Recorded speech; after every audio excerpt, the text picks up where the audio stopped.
riff. We're going to take the A chord, we're going to do it with our index finger. So we're going to go. Now what I did a couple of times there was just stick like an octaved power chord on the top. Just gives it a bit more zing. Then we're going to hammer on a D chord. Now the D chord is an inverted D chord, and what we're going to do is we're going to use these middle two fingers, and they're going to go down together. Okay, so you've got the A chord that you're holding down on which is now like a bar at the second fret, and you're going to put the third finger onto the fourth fret on the D string, and the second finger onto the third fret on the B string. So it's going to be this. Okay, they're going to go together. So you get this. Then we're going to put them on, but lift off our index finger. Then put it back, and back to the A. So that's essentially our first riff. So A, the D on, lift off your index finger, which gives you kind of like a D sus. Put it back on, A. Then we go to the second section, which is going to be an A chord again. There's an awful lot of A chord here. This is an A power chord. It's going to be the 7th fret on the D string and the 9th fret on the G. Then we're going to play 9 to 7 on the A string. Then we're going to play a G chord, which is just like what we did for the A chord, but back 2 frets. So you're now on the 5th fret on the D string and the 7th fret on the G string.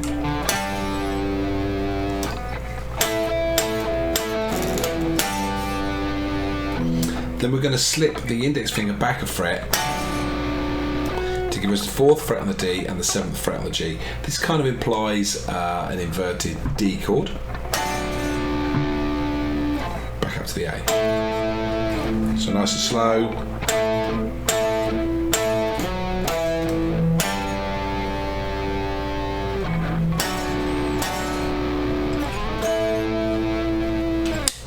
There are our riffs. Into the solo. First thing we're going to do is we're going to hammer virtually straight away onto the 2nd fret on the G string. Then we're going to have a little sliding thing, which is going to be backwards and forwards between the 2nd and 4th fret.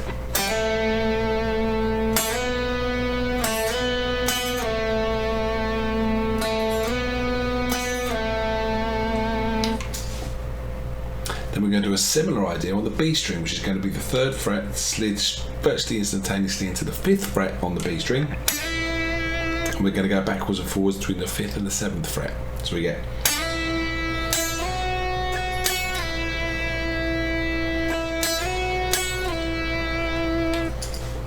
So we're going from A to B, then we're going from E to F sharp.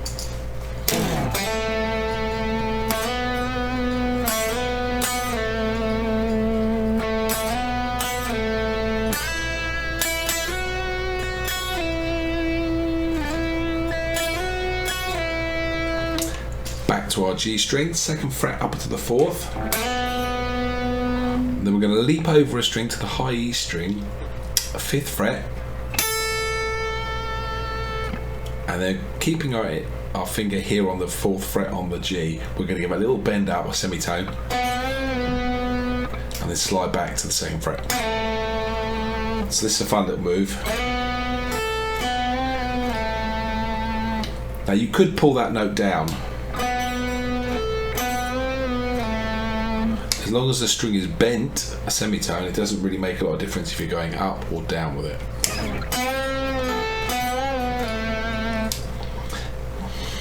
Now, I'm playing that note there with my index finger, and I'm leaving my 2nd finger free, because what I'm going to do is I'm going to slide from an other point up into the 10th fret on the B string.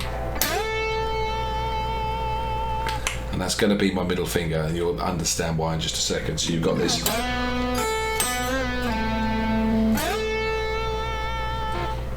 The next 2 notes are going to be the 9th fret on the G and the 11th fret of the G. So as you can see, they're kind of going around each other. That's our next lick, which is going to be 10th fret on the B, 9 on the G, hammer onto the 11th fret on the G, and then pick.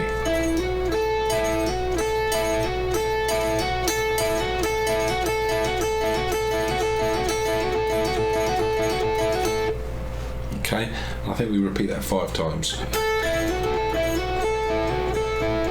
Yeah, and then we're going to bend up the 12th fret on the B. Then we're going to repeat that lick again.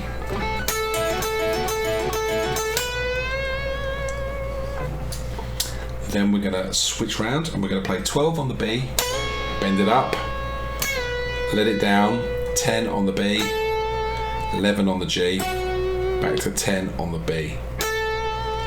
So that little lick there.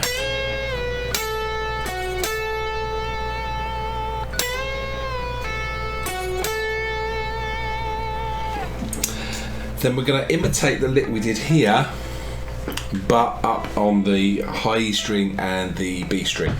So what I'm doing there is I'm going to play. So I'm playing 17 on the high E, 17 on the B, and 20 on the B. So it's still 2 notes on the sort of the lower pitch of the 2 strings with it going around, but I'm actually going to sort of bar my first finger across. And I'm going to use my second finger because it gets a little bit cramped for me. I've got my knuckles are quite wide.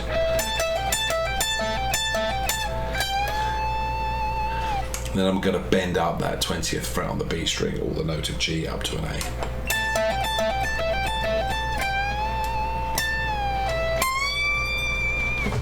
Then you're going to bend up 20 on the high E.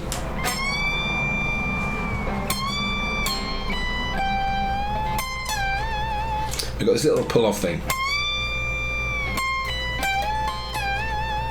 Just the 20 goes up on the high E, comes down to 19. We're going to bend up 20 on the B, grab 20 on the high E, back into our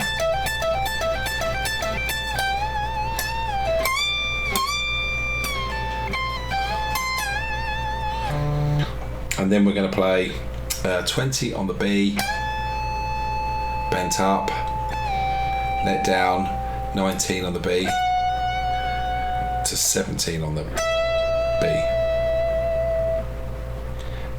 Drum fill, da da da da da da da, back into our. So feel free to stop, rewind, go through any of the things I've broken down there, work with the transcription.